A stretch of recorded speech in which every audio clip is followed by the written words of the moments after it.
call this meeting to order. It is 6:45. We're going to have our 4 Mile Special Service District Board of Trustees meeting tonight. Welcome council or trustees, I guess, this is your role right at the moment. We are going to move right in and have our consent items, which is approval of the minutes for the June 14th, 2022 board meeting. We'll have a chance to look at those minutes and if there are any changes or we need to be aware of. Okay, if not, could I have a motion? I move that we approve minutes on June 4th, 2022.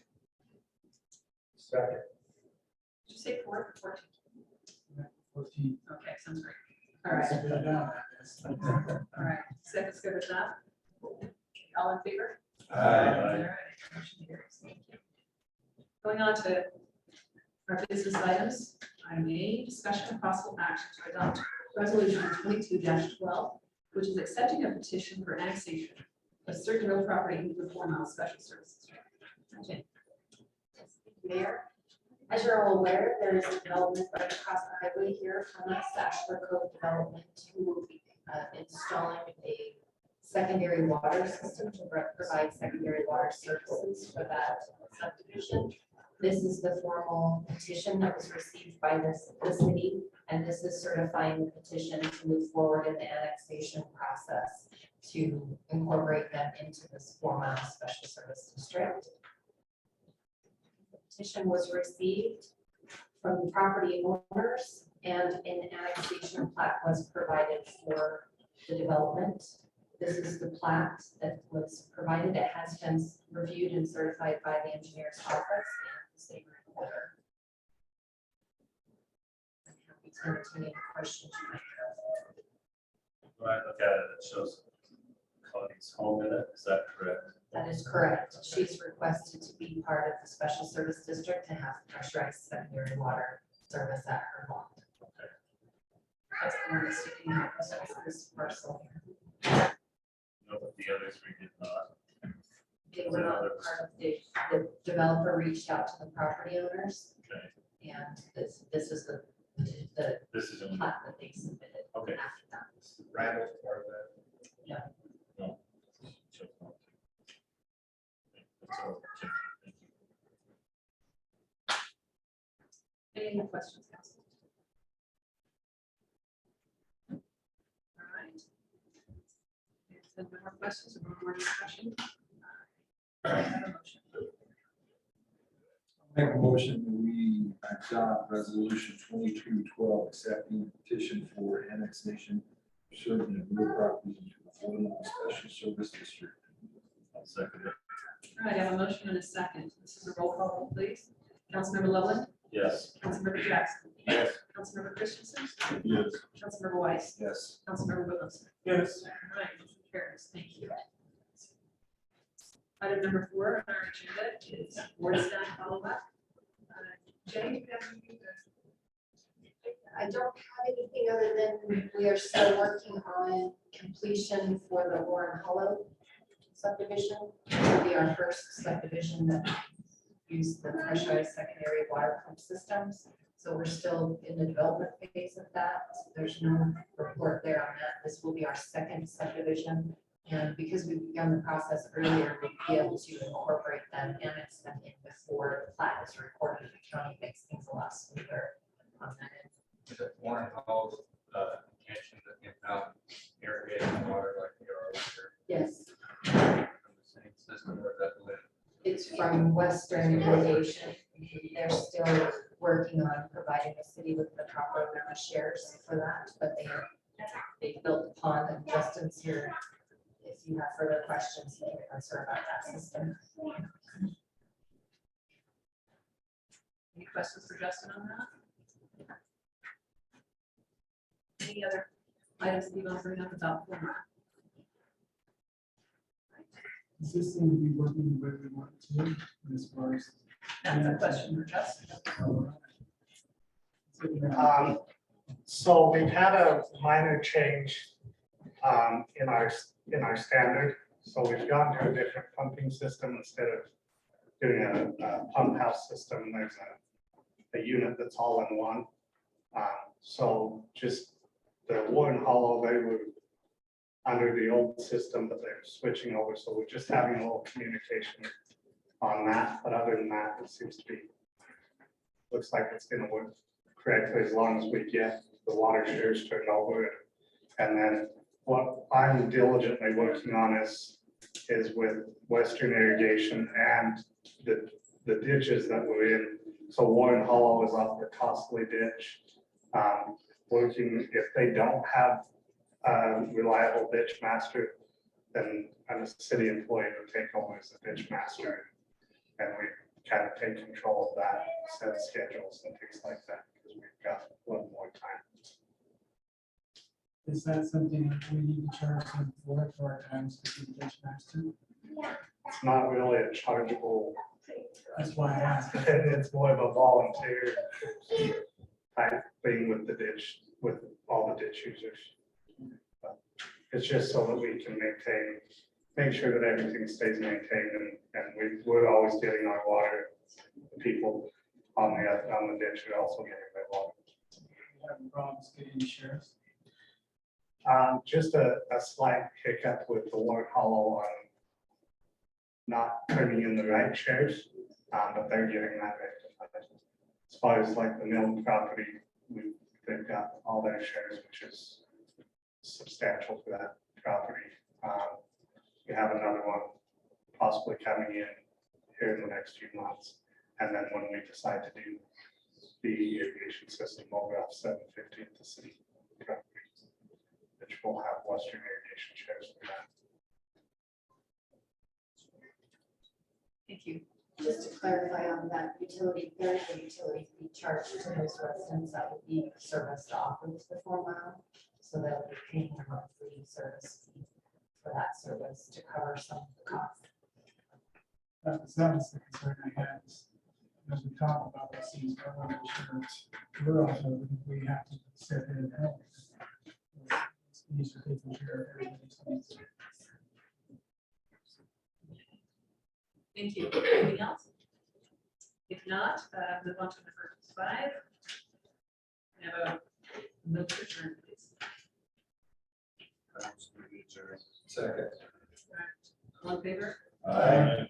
Any opposed? All right, thank you. That is our 4 mile special service district cover.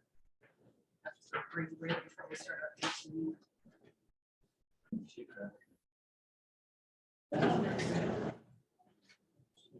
All right, it's 7 o'clock. We'd like to start our meeting on time. Welcome to council, welcome to the public. We appreciate you all being here, our staff, all assembled. We will have an opening ceremony and a pledge of allegiance by Councilmember Christensen.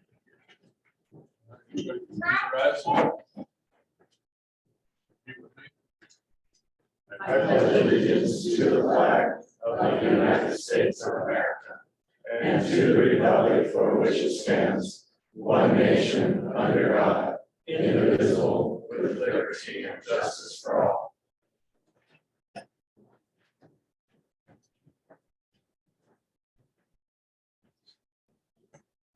Our Father in heaven, we're grateful for this evening that we can be here together. Father, we're grateful for this great land that we live in.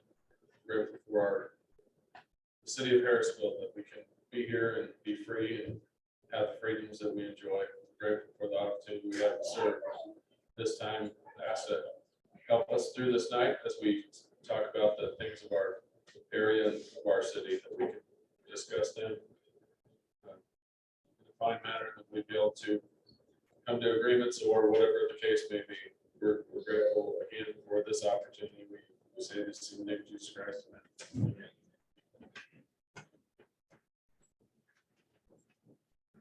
Councilmember Christensen, appreciate it. Moving on, consent items, item number 3. 3A is approval of the meeting minutes for June 14th, 2022, July 12th, 2022, and August 2nd, as presented. Have you got a chance to look at those minutes and any corrections, anything that needs to be talked about? If not, any other motions? I move that we approve the minutes for June 14th, July 12th, August 2nd. I'll second it. Have a motion and a second. All in favor? Aye. carries. Thank you. All right, item number B. We, the city need an appeal authority, and I have Mr. Craig Collins. I can't see him, no, he's here. There you are, come up here, please. Mr. Collins has been interviewed and met with Jenny and I, and I'm going to let you introduce yourself. Would you please? Thank you. My name is Craig Collins. I live in Plain City. I'm an attorney, and I have done quite a bit of work with planning and zoning law. I was for 10 years the property rights ombudsman for the state. Served on the city council and also in the state legislature. I serve as the hearing officer for 8 communities, 8 cities, and 3 counties. I'm happy to have this opportunity if the council is interested in extending it to me. That's quite a background, and we are pleased that he has agreed to represent us as an appeal authority. Do you have any questions, Council, for Mr. Collins? What is an appeal authority mean? Thank you. So the state law that empowers any local government entity to handle land use regulations and put in place planning and zoning rules provides that you have to have some method for anyone who feels like the decision made by the planning commission, the city council, the zoning administrator, that if they'd like to have that decision second guessed, then they need to have an appeal process. It wouldn't apply to legislative acts by the council. So when you adopt an ordinance or amend an ordinance or change the colors on the map, those decisions don't go to the appeal authority. They're your legislative prerogative. They would go to the district court, and they're very difficult to challenge. But the approval of a subdivision or granting a conditional use permit is typically something that might come to an appeal authority if one party, the applicant or the city or the neighbors, feel like a decision was made in error. And then the appeal authority would meet under the code that you adopted some years ago to decide whether or not the decision was correct and legal. The idea is to do it the way a judge would do it and avoid everybody, so that everybody can avoid the cost and hassle of having to go to court. The appeal authority also handles variances. Sure. Long answer to a short question, but No, it was a good answer. thank you. All right, any more questions? We are very pleased to have you. Thank you. And with that, I'm going to need a motion to ratify the appointment of Mr. Craig Collins. So moved. Second. All right, all in favor? Aye. Any opposed? Congratulations, you are now our authority for regards to the city. We appreciate it. Thank you very much.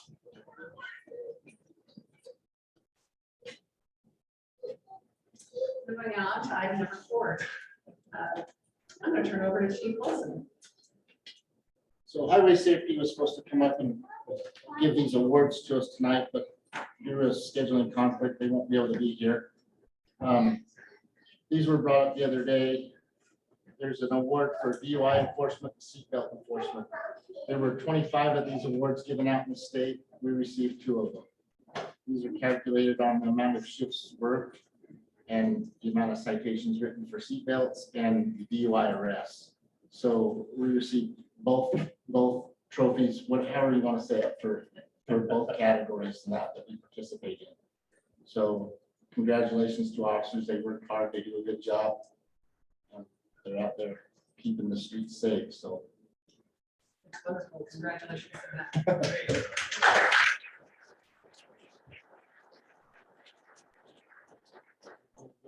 Yes, please. which one is this one? This is the oath of office. Okay. Officer Paradise is not here yet, so I guess we will just congratulate Officer Keller on his new assignment to detective. Come on up here. He's been in this position for a little over a month now. Jumped head first in and is doing a good job, so. Go ahead. Congratulations.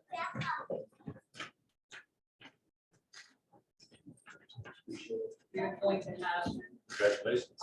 Jackie. You want to come up and do the oath of office? I guess we got our pepper, so.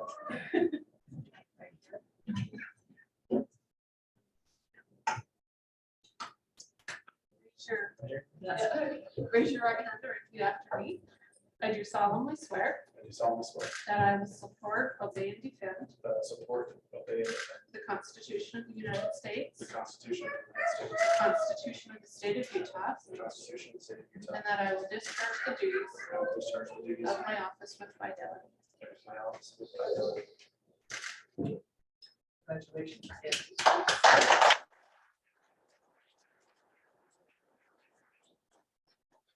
I'd like to add nothing. Keller's new badge.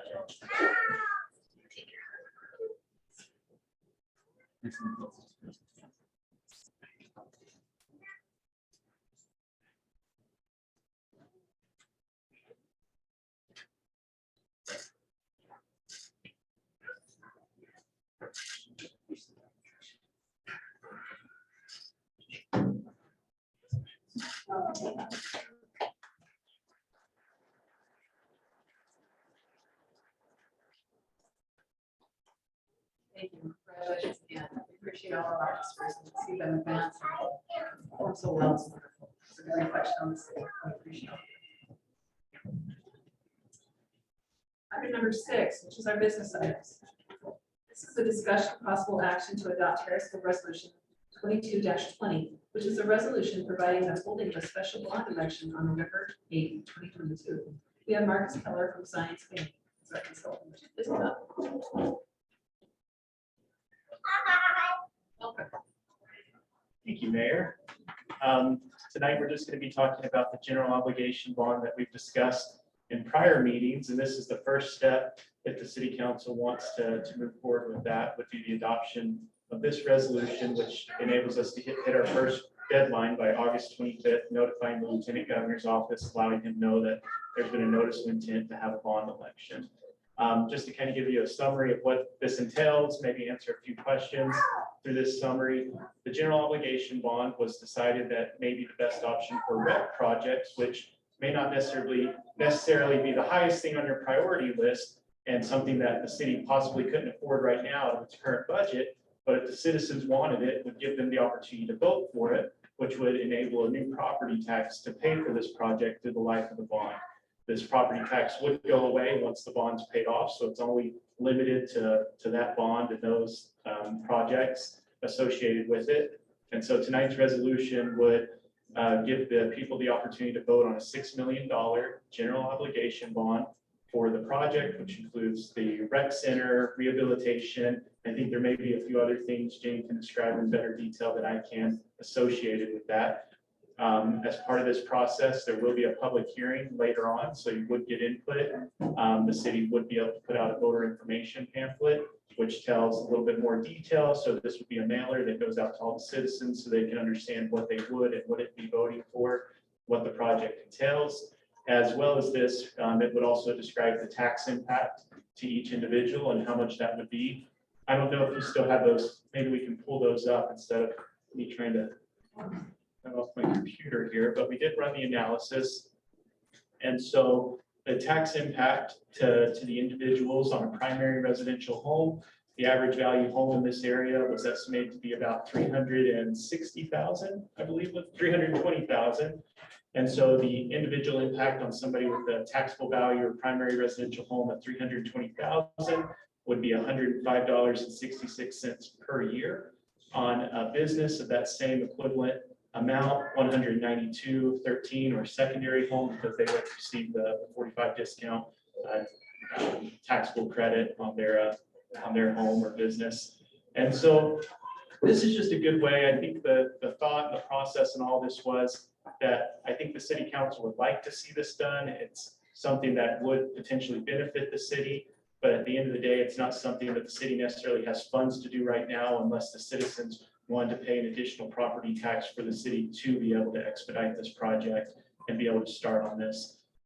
One thing to know is that this doesn't, even if the bond does pass, it does not dictate you to issue the bonds. So if for some reason you go out to bid and the bids come in at 12 million or 15 million, it doesn't say, well, we got to issue it regardless.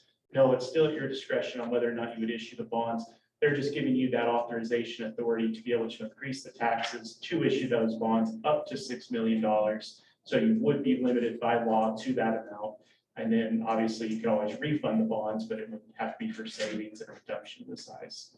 So this is just a kind of the safest option we've seen for a project that's kind of in that borderline of essential, but wanted, but needed. And so it just gives the community the ability to vote on it and allow their voices to be heard in this case, to say, if you want it, let us know, and we will do our best to get it based off this election.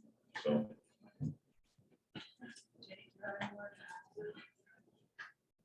I think that Marcus covered the bond side. This would be, as far as the 750 West Municipal Complex, this bond would go to build the recreation center, the offices for the recreation department. It would also provide the resources to put in the pickleball courts, basketball courts, playground equipment, and potentially, as we work through the details of how much of a footprint our buildings are going to take, if there's extra area, we could look at providing other recreational amenities in that area. So if you feedback in that concept plan that we've been tossing around with the 750 West Municipal Complex, those are the elements that would be covered with this general obligation. And they would be obligated towards the project, which is the RET. You couldn't, if the people voted for it, you could say, well, actually, we're going to use this for a water project. That's not allowed. It has to go towards what you're saying as part of this voter election. So the people can kind of be rest assured to know that it's specifically for this project, for this use. And then I know it looks like Jessica may be on the line as well. I didn't know if there was perhaps something on the legal side that she wanted to add or anything in the bond documents to be aware of. We're just here to answer questions if you have any, but Marcus has done a good job of summarizing it. It's just we have to hit that initial date of next week, well, the 25th. If we want to get this in by November, we have to alert the lieutenant governor by then. So that's why we have to take care of this tonight. And we can even get a little bit of ways through the process. And if you just feel like this is the direction, we can always stop it. So, this is just, if you want to proceed, we have to check the box by the 25th, and then we can continue to decide if we want to move forward on it. Everything I have. I have a question Yes, for sir. you, Marcus. So you said, let's say the voters say, yeah, we're gonna do it, it's okay, 6 million, we get a bid that's $10 million. We just cancel it, it's like it never happened, or does it go on hold for a year to see if prices come down? What happens to it? So the authorization of a GO bond is good for 10 years. So you can always use it towards that project over the next 10 years. That's kind of the deadline to use your authorization. If you don't use it by that time, then it would go away and you'd have to go back to voters. If you wanted to repurpose it for other sources outside the project area, you'd have to go back through the vote. Or like you said, you could wait a couple years, or you could say, you know what, we're so close, maybe if we're $1 million off, we're going to delay it a year, but use our own cash to kind of fill in the gap, or sales tax bond or something to make it up, but you couldn't issue more GO bonds. And that's important because these GO bonds are called unlimited general obligation bonds. And so everybody within your taxing area, within the city boundaries, pays on this through their property tax. And so it's very, it's good in one way that it's the most secured bond, because obviously if you don't pay your property taxes, you can have your home foreclosed on or so on and so forth. And so this will get you the lowest interest rate possible. So this is going to be your strongest credit available to the city. So you should be getting the lowest interest rate available. But again, it's kind of hard because again, it requires the majority vote from your citizens in order to pass it. And also too, with inflation and everything else, it may be a bit of a moving target. So, this is just, I believe we have a little buffer in there, but we don't want to put too much, because the more that we put in there, we have to say that the impact's going to be 120, 130, 140, which may scare people off, but may not be a realistic expectation of what we're expecting on the bond. So we try our best to keep it as close as we can without deviating too much, and also being a fair and conservative estimate, so people understand how this will affect them in the future. But hopefully that answered your question. Sorry, another long answer to a short question. No, great answers. Thank you. More discussion. I just feel like I'm walking on eggshells, that's all. Especially after we've listened to just working on just the budget. And then I know this is out here ways, and we still have a phase in between. There'll be, police and city offices. So how does this fit in? I realize all we're doing is taking the letters down. And there's no obligation or commitment. But I guess the question is November the best time to put this on deck? Especially with the challenges we have. It's just an honest question. And I don't know, that's the magic ball. And if it fails, what then? So if it does fail, you always have the prerogative or the ability to put it on the ballot for next year, to change the project, to upsize or downsize the bond. So again, I personally feel like, especially because I know you guys are going through truth and taxation and you have quite a bit of things on this. This solves one major problem for the city. This does create a new revenue source. So anything that's bonded with this will not be on the city's bottom line. It'll be generated based off that new property tax that's generated from the geo levy, which again, that affects your individual taxpayers and everything else. But I think this is kind of one of those ways where you could potentially, obviously there's the political aspect and being sensitive to everything else going on as well.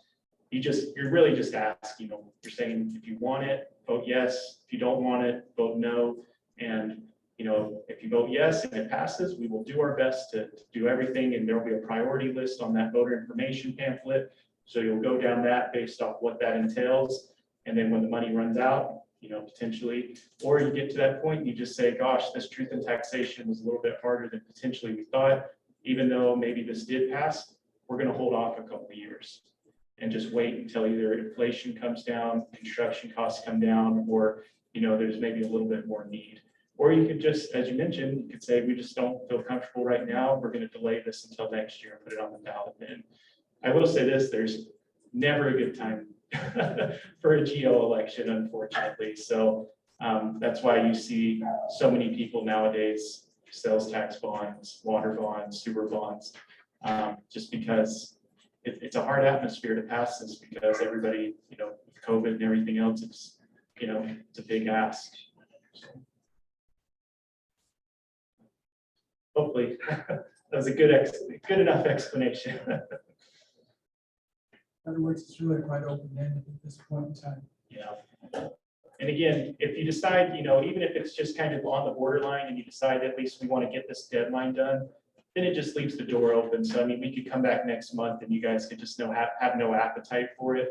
We can pull it off and it's not a big deal. Just we'll notify the Lieutenant Governor's office. We decide not to move forward with that election.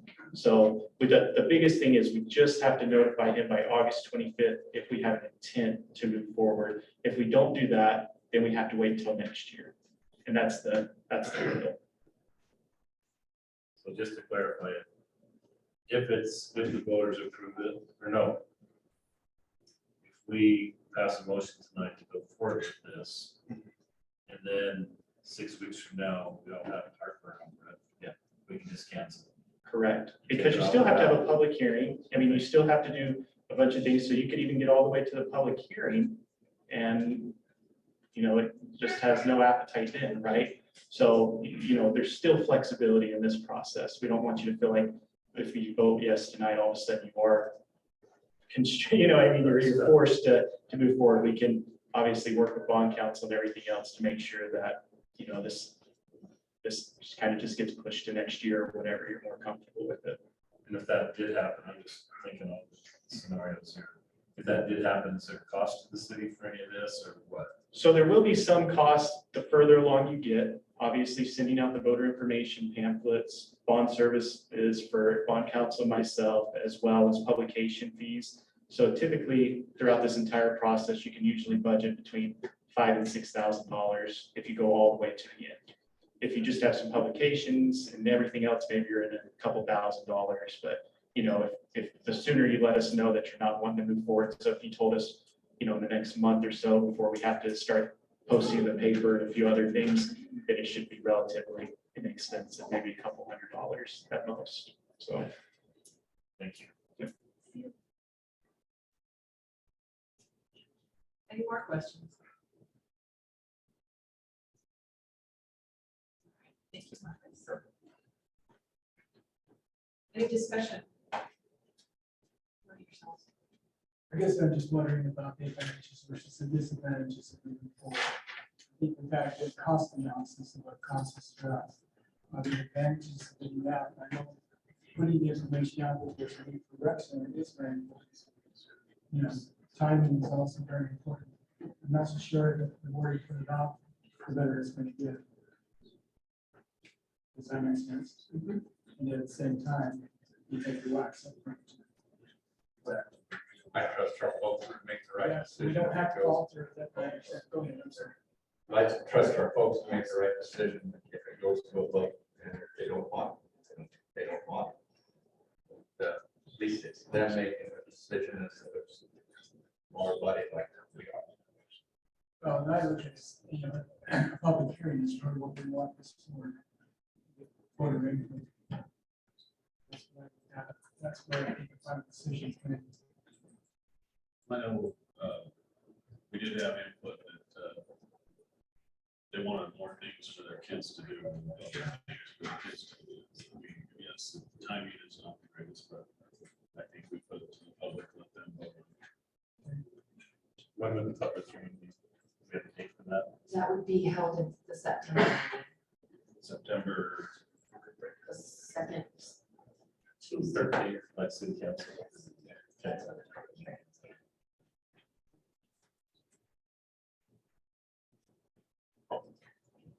Any more discussion? All right. If you come to a decision, I'd like to entertain a motion, please. I make a motion that we adopt resolution 2220, resolution providing the holding of a special bond election on November 8th, 2022. I'll second it. A motion and a second. I need a roll call vote, please. Councilmember Woodland, Yes. Councilmember Jackson, Yes. Councilmember Christensen, Yes. Councilmember Weiss, Yes. Councilmember Lewis. Yes, All right, what are you unanimous? Thank you. Thank you, Mr. Keller.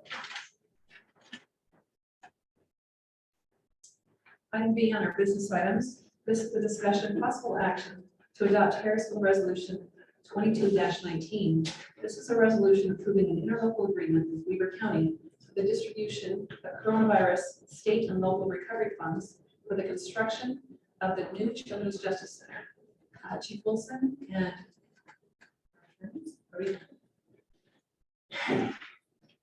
So you guys were all here for the presentation when Children's Justice Center came out. I'd just like to remind you how important the Children's Justice Center is to us. Chief, you speaking to I'm sorry. So the Children's Justice Center is where we go to interview all of our child victims. There was a law that said that they had to be interviewed at the center. They don't want them coming into a police department. They don't want to re-victimize these children. So it's an important building. Having said that, they also have 2 interviewers that are specialized bid interviewers. They're specialized to testify in court about their interviews. They also have a medical center up there that does evaluations. So to the police department, this is a very valuable center to have. If you can remember, they're asking us for $39,000 and some change. I've been trying to gather some information on what other cities are doing and haven't been able to put all this together yet. There's some other stuff in play. So it would be my recommendation at this point that you guys table this and let me do some more research and come back with a better recommendation on how much or if we move forward on this.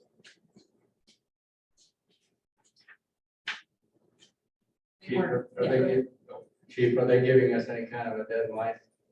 I talked to the director Layton up there today, and I've been advised that we won't be locked out of there. So the information that I received before, they're saying is not going to happen. I also spoke with Riverdale today, and they assured them the same thing. So I don't think all of the cities have decided for sure yet. I need some more time to do some research to give you guys a better recommendation. Maybe another month, maybe in September, we can revisit this. Their deadline that they asked us for. Okay. So I spoke to him today and I told him that I was presenting today and that my intention was to have you guys table it so we could give you a better recommendation. So they're well aware of what I intended to do tonight. And clarifying, you said they're not going to lock us out. We can still Correct. use their services for now. Yes. Okay. Weren't they basically telling us initially that we have to build our own room and place for them to do it?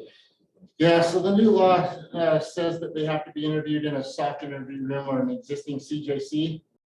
I was never informed that directly by me. It was kind of through employees. So when I confronted them about it today, they said that was not the case, that we wouldn't be locked out of there. Chief Brinkman was assured of the same thing today too. No, Riverdale. Yeah. One thing I'd like to see when you come back on is I want to know who the other cities have. Find out who we're still. Apparently, some of these guys are keeping it pretty close to their vest, so it's not been an easy process to get a lot of people to talk yet. So I know that Roy for sure is giving their full amount. So, but I will do some research.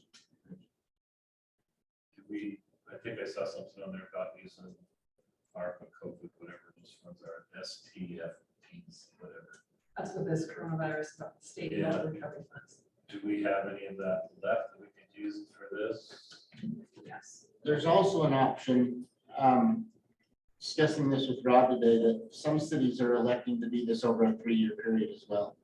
So I would just appreciate some more time to dig into this so that I can fully give you a good recommendation and stand behind it. So.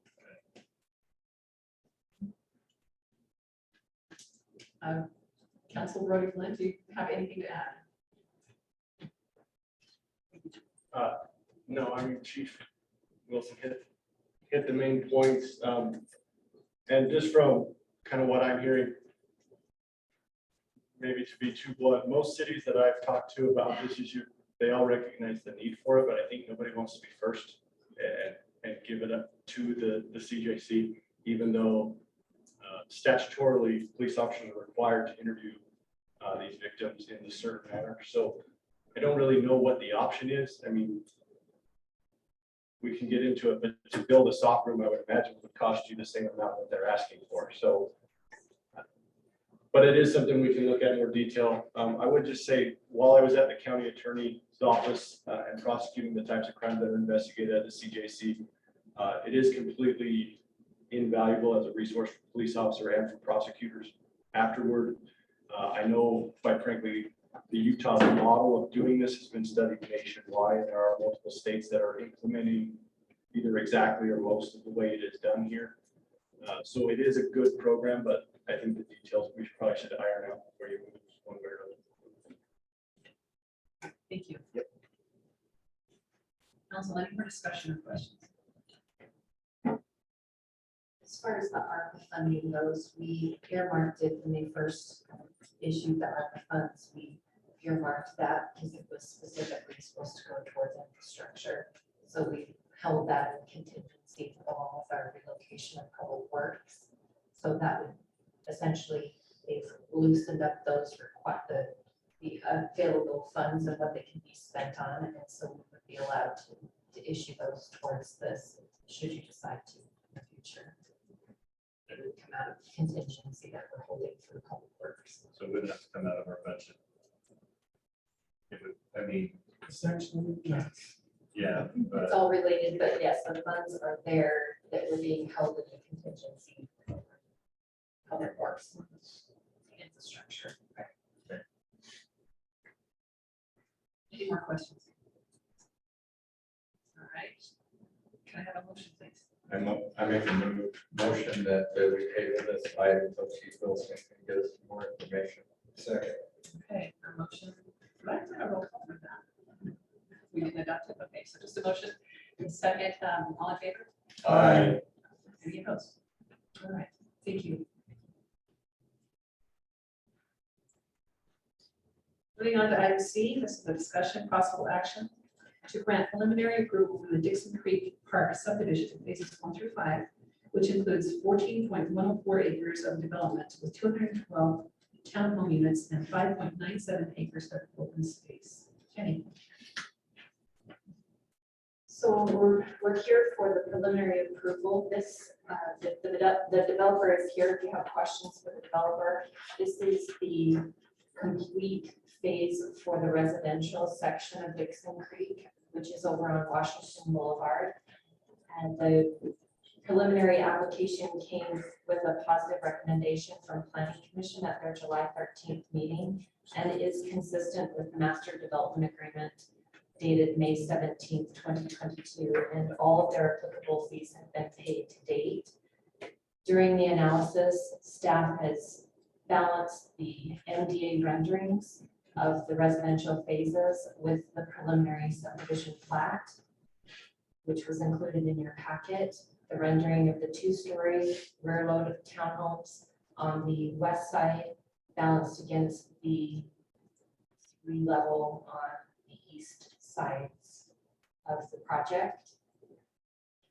The engineer's memo includes an outline of items that need to be addressed. We are recommending approval for all 5 phases for the residential, and then each phase will come back independently for a final approval.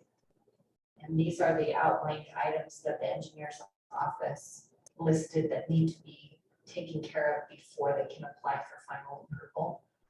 So we also have Public Works Director Justin Shinsel here available to answer any of your questions you might have regarding that.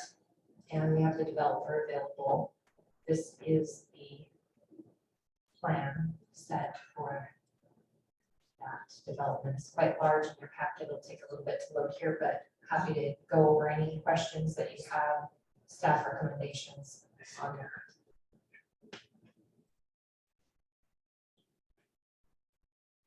So we can ask questions now. Go ahead. Okay, because I thought I remembered, because I remember sitting in on one of the very initial meetings for this, that we were gonna have commercial development for all 5 phases of townhomes developed.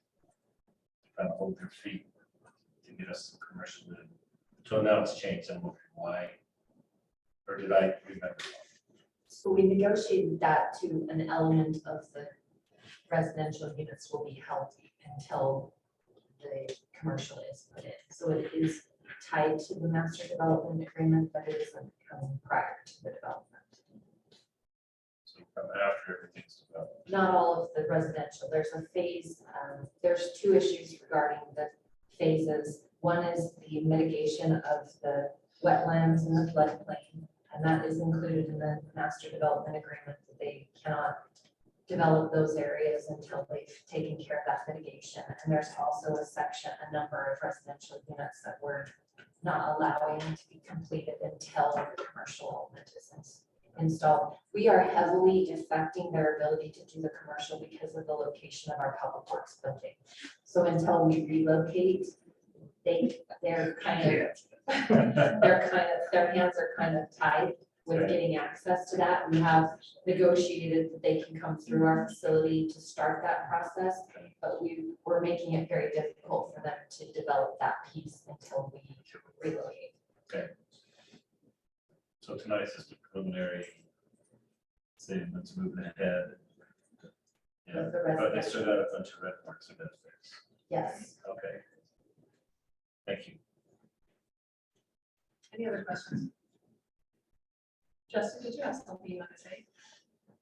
Jenny, now typically with the public works being the actual main reason they can't move forward with their commercial. They have to line up that road and the building's right in the way, and we have to be there until we have our new home built. So Thank you.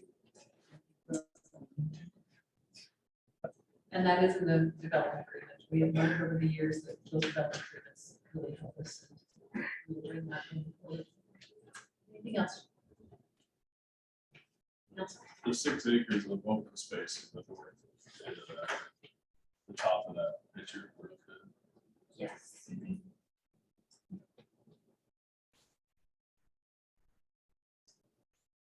Anything else? One of the things that we talked about before, I remember, was the area, the smallest area of green space, I guess, between the buffer of the Questionette subdivision. I know the Green Acre where the soccer fields are, that's quite open. But I know it narrows down as it goes further south. doesn't it? So if we pull up the Weaver County to. I'm just asking for a refresher. Sure. So I Happy know. to point out where this is located and show you how it will impact the connection there to Plush Nest.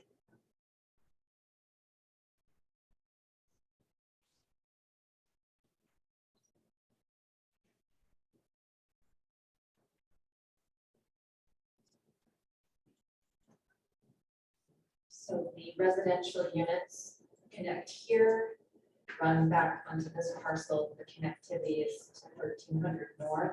This is a city-owned parcel that buffers the southeast residents from the development. And then this section is not included in this phase. That is the section that will be dedicated to the city for a park. So the residential units will come in off of Washington Boulevard and be in this space here with the connection to 1300. So that spot right there, I guess is the only place that is going to be really close to the subdivision. That's the only place it will connect into the subdivision. There's a parcel of land here that inhibits any connection from the north side. So this will come in and dead end in a parking lot to the park. Once the public works building has been relocated. Where's the commercial then go? South of Public This Works, right pad there. here Okay, will be the commercial pad. thank you. And just a quick clarification, the city-owned parcel is the detention basin. It is a regional detention basin and will not I knew that wasn't. go anywhere, be touched with probably ever. I guess I'd look at the one house that sits there right on 1300 north on the north side. But, you know, So they're proposed, they do have a gap here because of the realignment of the stream. So the homes actually aren't being built until here. So there is, I don't have a measurement for you, but there is a slight buffer there from all properties against the development. no, I think that just helps clarify. That's why I wanted to see it. Any more questions? So what's that little blank space below the street? This here, No, go left, down, right there. that's open space as well. This is a green space. So that one, so the people that are right there is that. green space behind them. Okay, So this is this the detention detention basin. basin, Yeah, and they'll have an additional buffer there. thank you. And those are two-story homes right there. These are 2-story in this section, and then 3-story don't start to here. That was part of That's part of the this. relationship.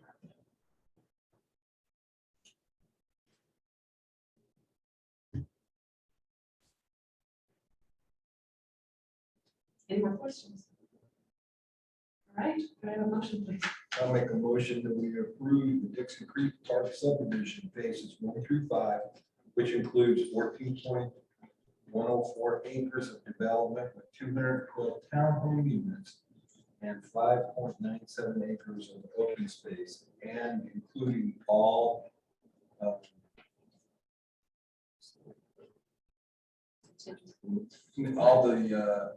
Subject to the thank engineer's you. memo, Subject to the city engineer's memo. engineer's report. You said approval. Do you want preliminary approval? Yes. All right. Are you okay with that motion? We get it read back to us, we know what it says.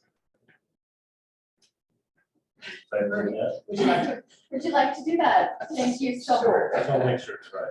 So Councilmember Weiss made motion to grant preliminary approval for the Dixon Creek Park subdivision phases 1 through 5, which includes 14.104 acres of development with 212 townhome units and 5.97 acres of open space, subject to the city engineer's memo dated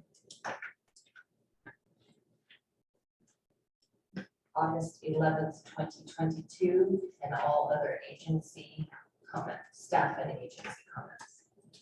I'll second that.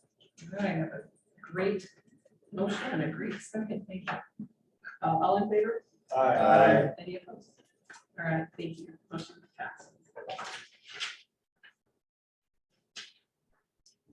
Item D, this is a discussion, possible action to direct and authorize staff to repair the Plush Nest subdivision streetlights in the amount of $35,500 and address the public hazard that currently exists. Jenny, are you taking this? Or is it just? Yes, I'm happy to. I prepared a quick memo. I think you're all aware of the development in Plush Nest. The developer began the project in approximately 2014 through 2020. During that time, certain improvements were not installed up to the city standards. There was no cash escrow at the time required when the subdivision was recorded. There were lots used as bond collateral, and the lots have all since then developed and rendering the bond essentially null and void. The developer, over the course of the last 2 years, has been contacted numerous times by city staff and provided with a punch list of deficiencies that still exist. The main deficiency creating the public hazard are the street lights, several which have never worked. Recently, the city requested a bid from a contractor who is familiar with Rocky Mountain's power standards to repair or replace deficient wiring and bring the streetlights up to the city standard. Enclosed in your packet was the most recent communication that we as staff gave to the developer, including the punch list of outstanding items. The most recent complaint that the city has received about the streetlights being deficient and an estimate of the $35,500 to repair the 8 streetlights. The reason the bid is so high is now the infrastructure is all in place and they have to bore, maybe Justin can speak to the difficulty of installing these improvements after the development has been complete. And that is why the cost of this repair is significant. We would like to mitigate the hazard that's over there. We do receive a lot of complaints about the streetlights. So we're just looking for direction, staff's looking for direction on what you'd like us to do and how you'd like us to address that. We do recommend possibly using the streetlight utility fee. It would go into a deficit to expend that and then could build over the course of the next year to address that. Justin, I'm sorry. Justin, you got any more?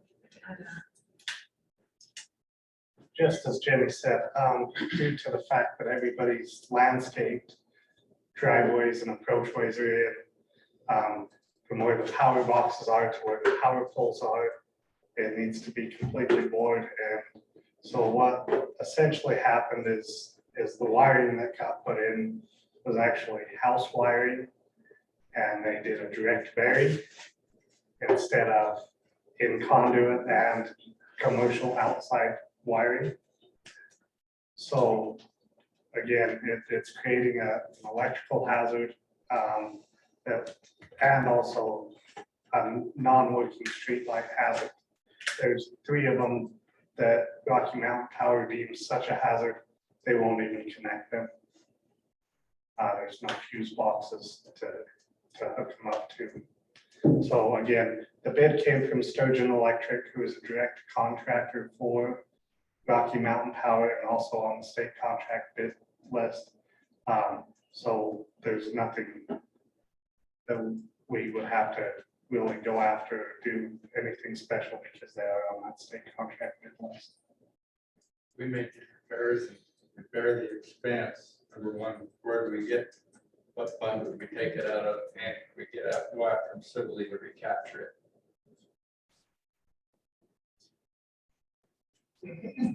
I will, Mr. Flint, our attorney, respond to that question.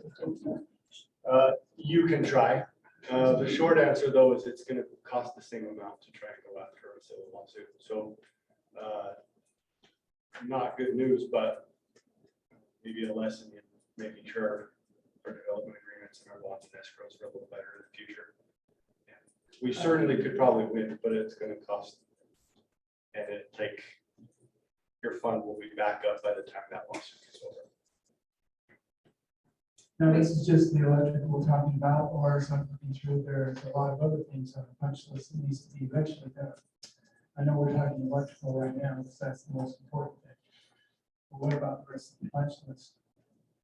And that's more money, that's more than the 57,000, so that added into the pot is still not worth our time. And that's something we can evaluate if we have, I mean, we would need to sit down and look at all that and then look at So essentially. any further development by this individual, could that be curtailed until this is squared away?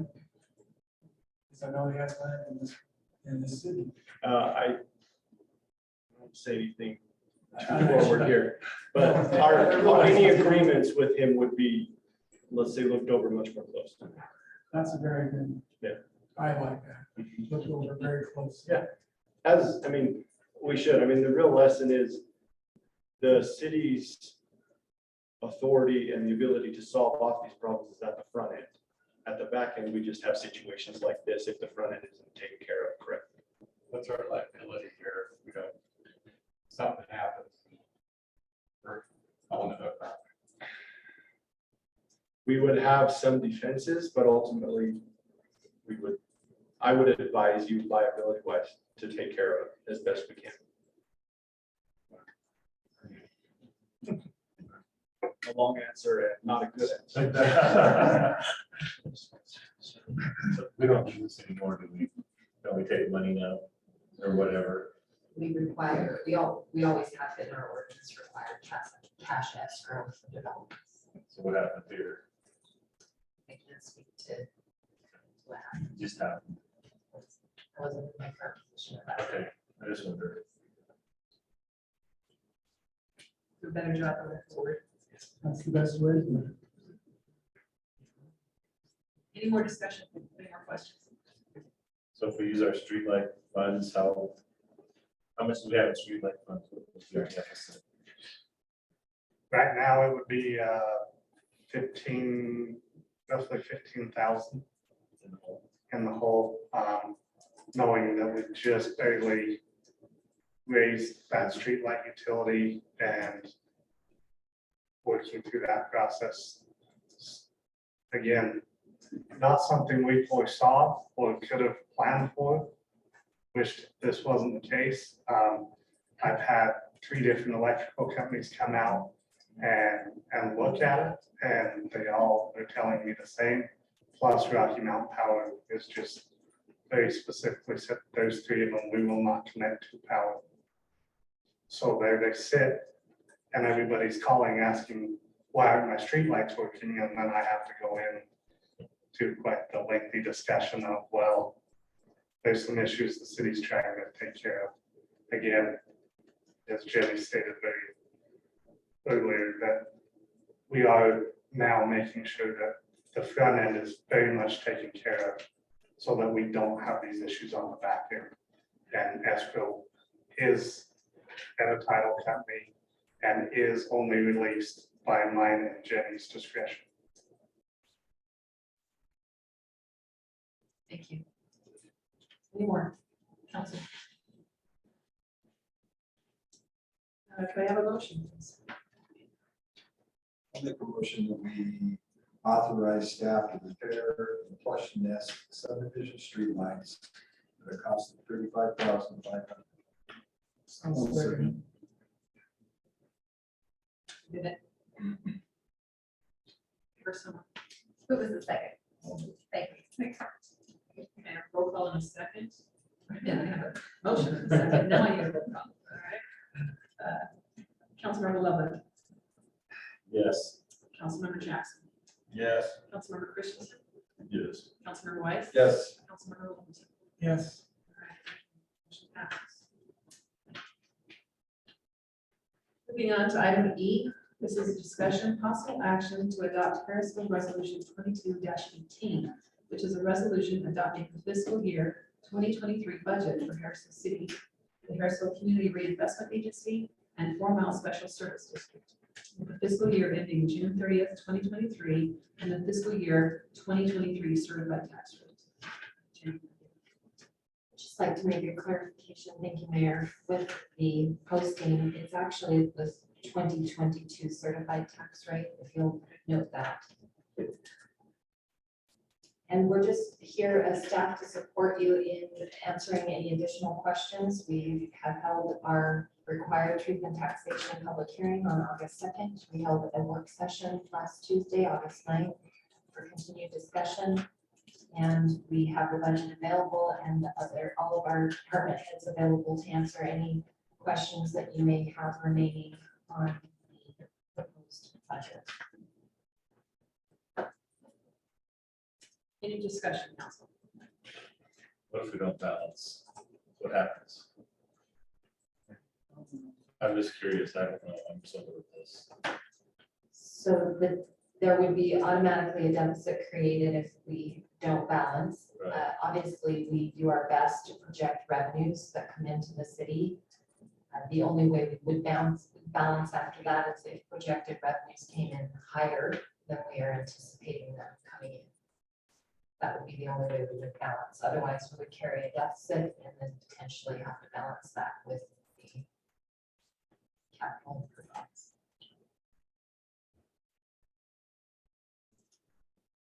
What does our rainy day fund look like at this point? It's down the way, isn't it? No. Jessica, would you like to address that?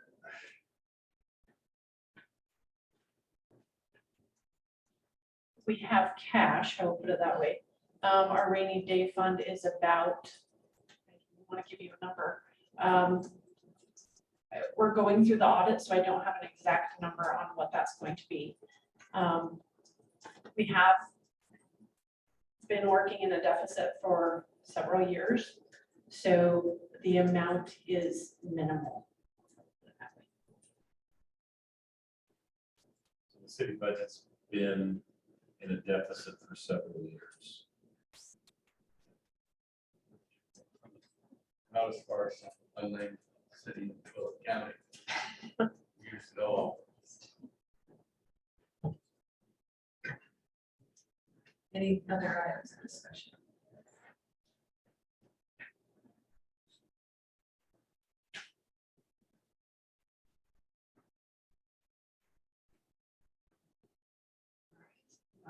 Yeah, I've got something to say. I'm just trying to figure out how to spit it all out. I think through this last couple of weeks, where we listened to our public and the concerns they have as far as it being almost an impossibility to jump through this hoop and swallow this horse bill tax increase.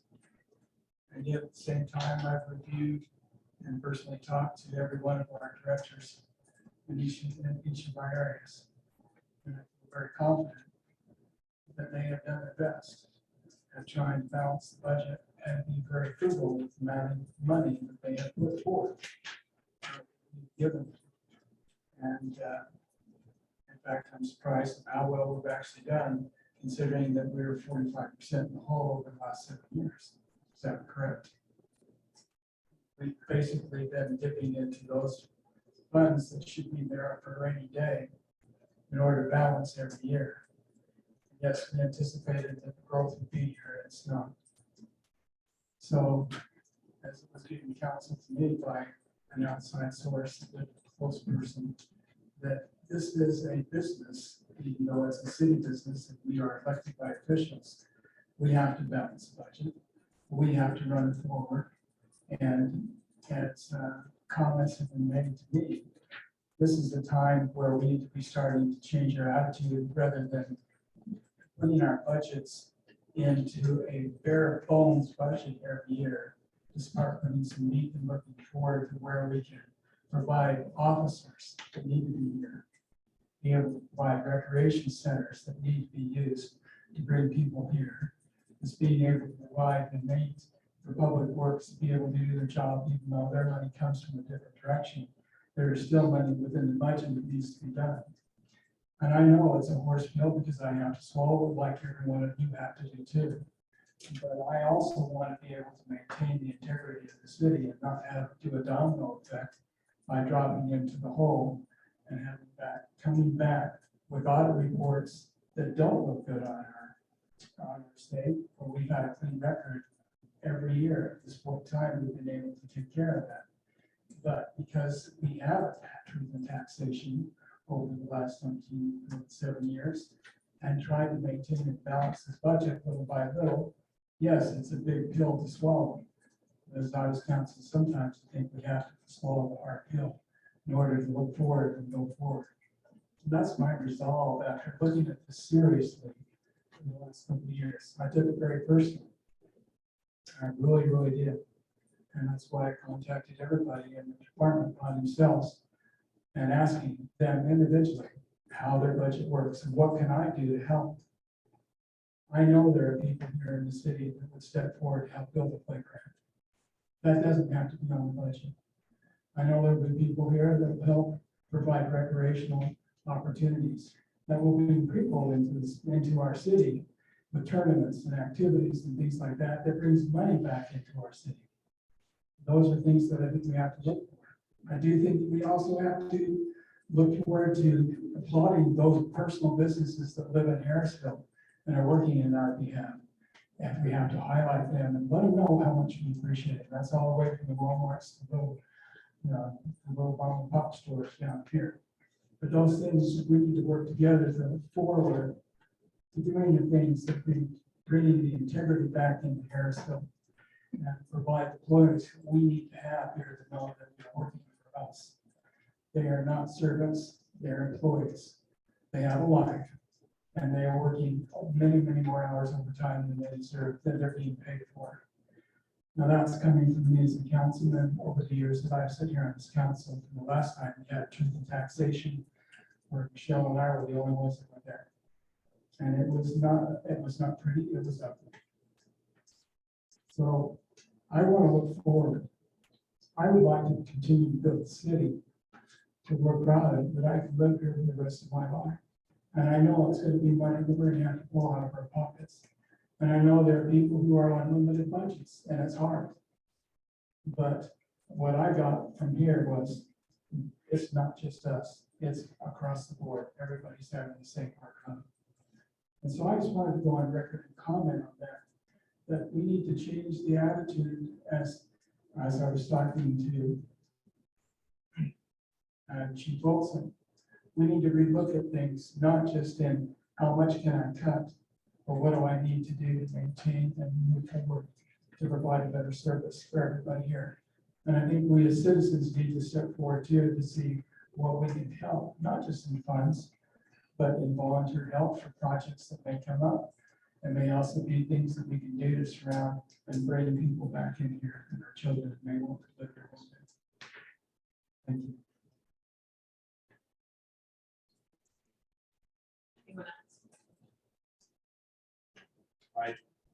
I had the dubious experience of actually being sitting here as a department head when Matthew Godfrey came in pre gratis and ran an assessment for the direction our city was heading.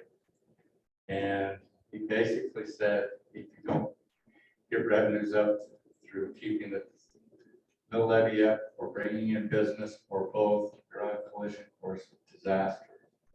And over the years, it's just kind of been, but we're hoping that business shift comes in and the mill levy kept dropping. And now we're looking at, and I ran for office knowing what I was getting into actually.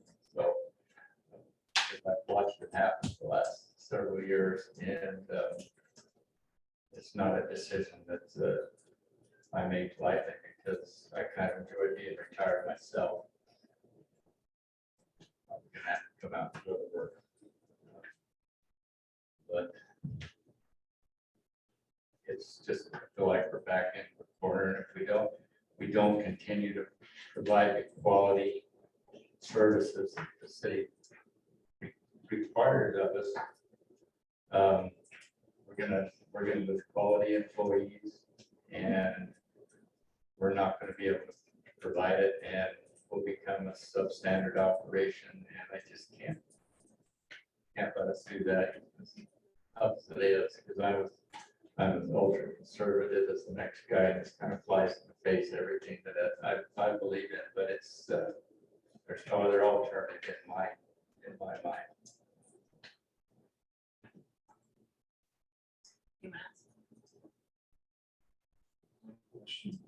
If we were not to pass this, we would have to increase next year's even higher. Be significant next year, but certified tax rate would have dropped even lower than what it was in 2021. So it would have been even more than, it would be even more than what we're proposing this year if you opt not.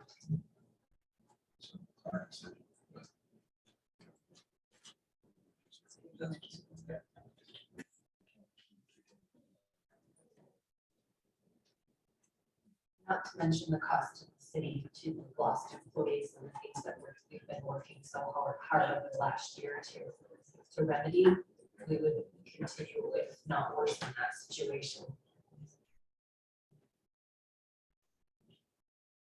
Any more discussion? Rick said. Can I have a motion, please? I'll make the motion that we adopt resolution 2218, a resolution adopting fiscal year 2022, 23, I'm sorry, budget for Harrisville City, Harrisville Community Reinvestment Agency, and 4 Mile Special Service District fiscal year ending on June 30th, 2022, and the fiscal 2023. No, it ended on 22, right? 20, right, okay. Correct that, sorry. And the fiscal year 2023 certified tax rate.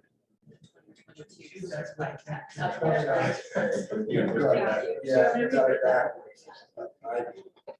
I'll second it. All right, I have a motion in a second. This is roll call also. Councilmember Loveland, Yes. Councilmember Jackson, Yes. Councilmember Christensen, Yes. Councilmember White, Yes. Councilmember Lewis. Yes.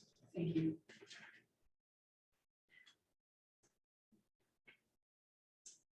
Moving on to item number F. This is a discussion possible action to adopt Harrisville Ordinance 537, which is an ordinance amending community forestry and gardens regulations, enforcement and penalty sections, and making technical changes to align with the municipal code. Jenny again. So included in your packet, over the course of the last year or more, the road maintenance department's been conducting inspections of our public right of way and looking for nuisances or obstructions that are causing hazardous conditions. And when we were preparing the notices for these nuisances, the municipal code has some contradictory language in the enforcement section that was limiting our ability to enforce. So the proposed ordinance in your packet amends the enforcement and penalty sections so that they will better align with the municipal code and give the opportunity for the staff to send notices to the property owners or residents where there is an issue. So there's a section at the beginning that reminds the residents and property owners of their obligation to keep the exterior property if they're free and clear of conditions that would create a hazard. And we've included a new enforcement and penalty, which is consistent with the rest of the municipal code, which makes it possibly a Class B misdemeanor to violate that code and subject to civil fines, and allows us to record non-compliance certificates on properties that do not come into compliance. And seek abatement if we must in certain violations and conditions.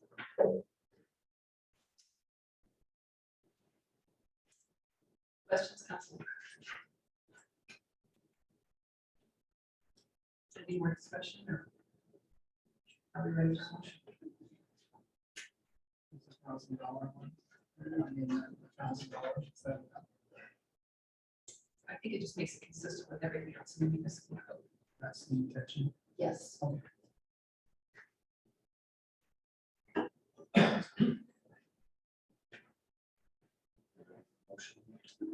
I'll motion that we adopt Harrisville Ordinance 537.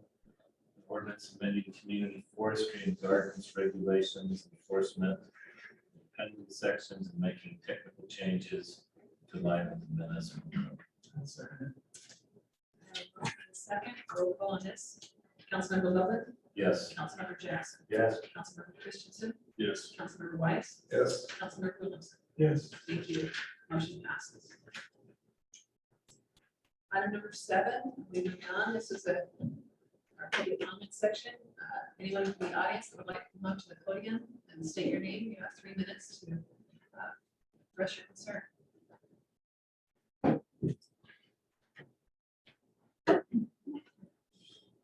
You know, my name is Carlos Aguilar, Mayor, City Council members, City Reporter.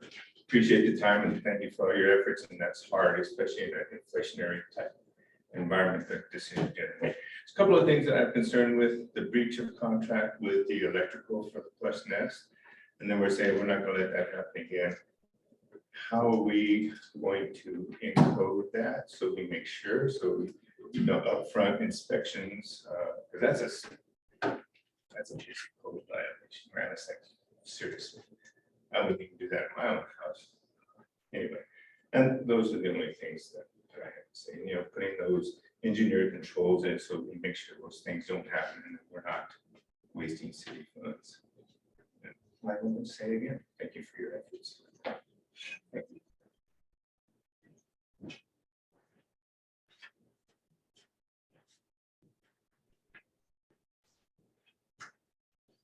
Jennifer Moore, I'd like to thank you for making the tough decisions that the city needs. I've always wondered why I paid more to Northview Fire than I did to the city of Harrisville. I hope I never need the fire department, but I use the parks and the streets and services in this city. But it also challenged you guys. We have a development, Walmart, Chili's, with vacant lots that have sat for years without any development. Why? That's all I have to say. Thanks.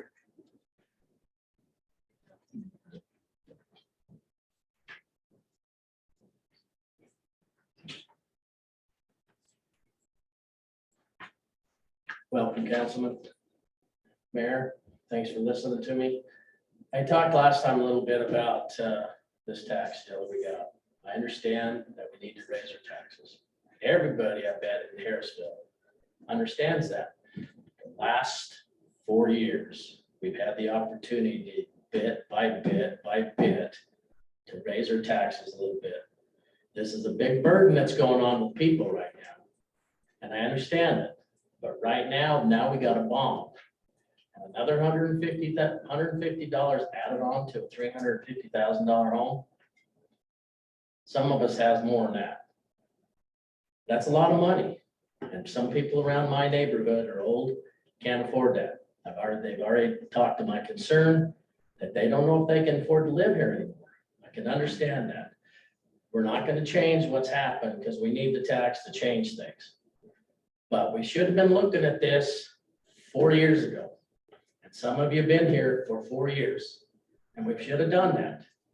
And another thing that this guy here talked about, this subdivision that we're going to pay $35,000 on, the public works manager better start doing the job to go out and inspect these subdivisions that are putting the pipelines in, water systems, and everything.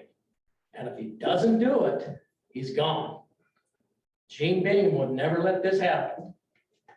I know that because I did a subdivision. They need to go out and inspect it. We've got a subdivision by my house that you better pay attention to because I know the guy that's doing it. He tries to cut corners. That's our problem. We need to do that. I understand everything that's going on in this city, but we need to make changes. And I never knew about the public works building being sold. And then I seen this today on the subdivision, and that's why it was sold. I don't know if we need a new building, but I count how many bays are over there. And I don't think we have that much equipment, but it's a done deal now. I'm just concerned about the tax, and I don't agree with the bond. And I don't think a lot of Harrisville city members are gonna agree with that either, because that's another $150 on top of their $300 to $400 to $500 you're gonna be taxed on, plus the businesses. Thank you.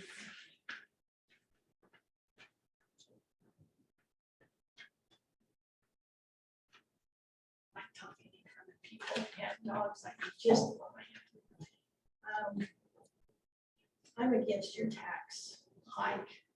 Because if you go ahead and tax and then you do this other tax, I'm not gonna be living in Harrisville because I can't pay $4,000 in taxes to Weaver County and to you.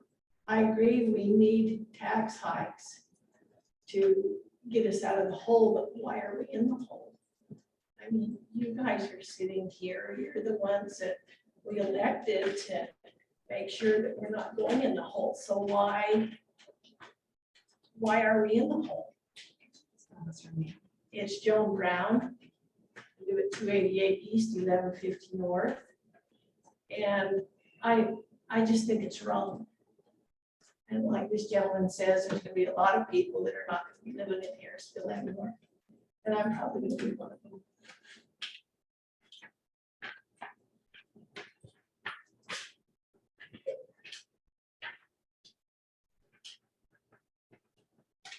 Anyone else?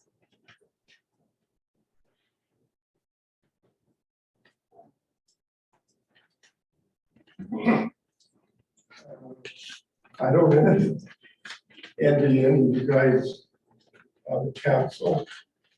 But I don't think that the people in Harrisville understand what magnitude the city is really in.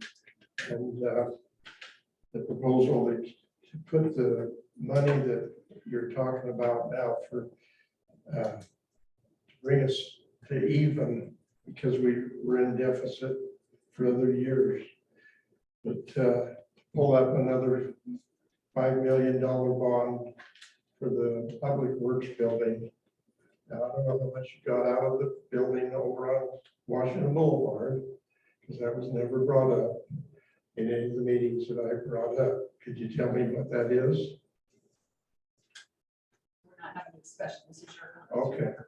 And you need to state your name. please. Okay, you got $5 million to put up the public works building on 750, which I had a meeting with Jenny and Public Works, and we talked about how we're going to put that together. And it looks like to me like we're going to put that together, whether we put up the municipal building or any of these other things in the middle of this 12, 15 acre piece of ground across the street from myself.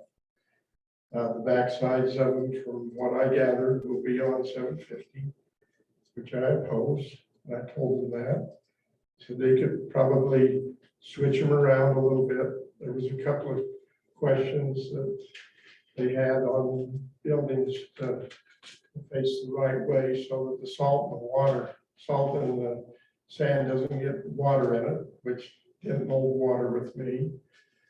But I can just see that those things are going to happen.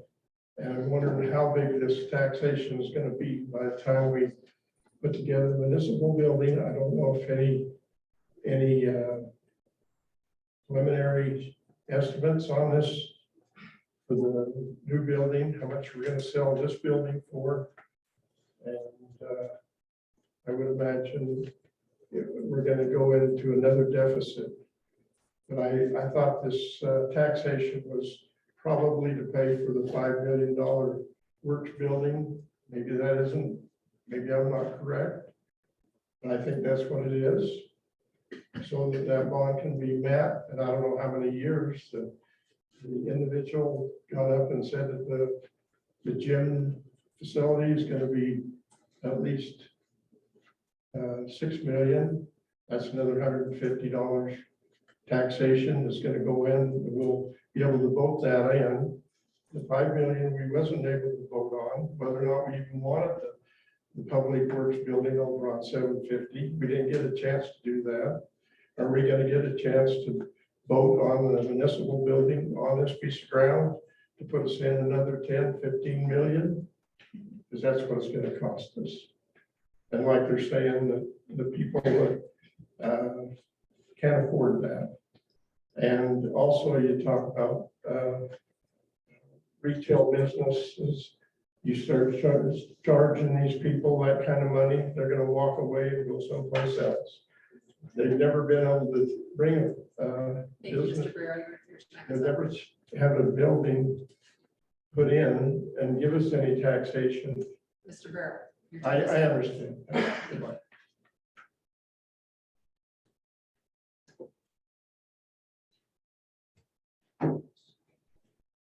Any more comments from the public?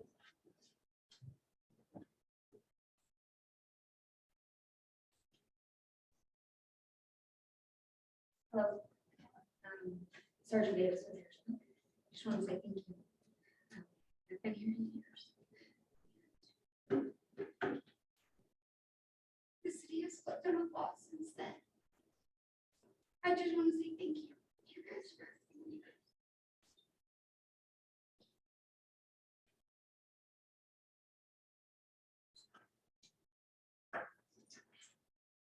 Any more from the public? Not, I'll close public comments and move on to mayor and council follow-up. We'll start down there with you, Grover. Anything tonight? I spoke the piece earlier. But,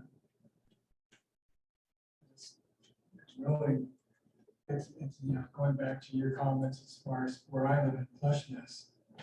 We eventually develop that. And it saddens me that we have to pick up the pieces to basically build the subdivision up to snow. And somebody can't do that, but I'm not going to go on to that, I think that's the intention, it's just I'm sad. But I'm grateful for the fact that the city is willing to stand up and try to do what's right. And, you know, and redesign the development. I know these decisions are really hard to make.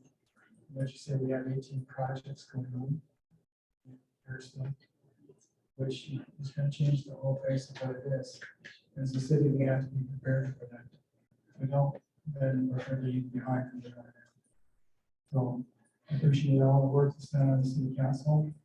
And the concern is where were we? I was sitting on the council when these things were decided. And we had council members here that were not. We're opposed to any type of tax increase, no matter even if it was evening, they did not want that. And I sit here and watch it time after time. And it saddens me now that we have to light off the big piece of the chunk of the elephant now. But I was here, so if anybody wants to come talk to me, I can tell you the whole details behind it. Okay, thanks, Robert. Steve. Okay, Not at this time, no. all right, Max. I was just gonna say, our mayor's been here 4 years, but she would have liked to have done a lot of stuff, had she had a quorum that would have helped her out. Grover saying,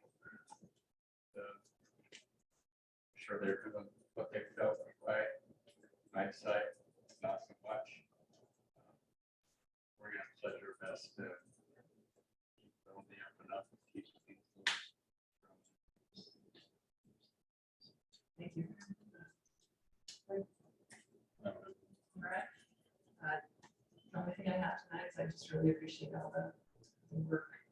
And this has been a difficult month, been a difficult year. And I appreciate the staff. Been difficult for everybody. I just appreciate all of that. And I'm going to stop with that. We now are going to go into a closed executive session. So this is where I'll need to speak to the audience and I'll need a motion from.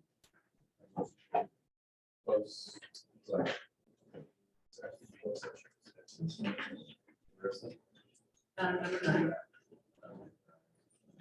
Okay, I move to adjourn to enter into closed executive session for purposes described under UCA 52-4-205 APE. Discussion of the character of professional competence, physical and mental health of individuals, strategy session to discuss the purchase, exchange, or lease of real property, or strategy session to discuss the sale of real property. You want to so good, second, That I need a roll call vote. Councilmember Lowe. Yes. Councilmember Jackson. Yes. Councilmember Christensen. Yes. Councilmember Weiss. Yes. Councilmember Williams. Yes. Thank you. Okay. Yes. Mike's up. Like I said.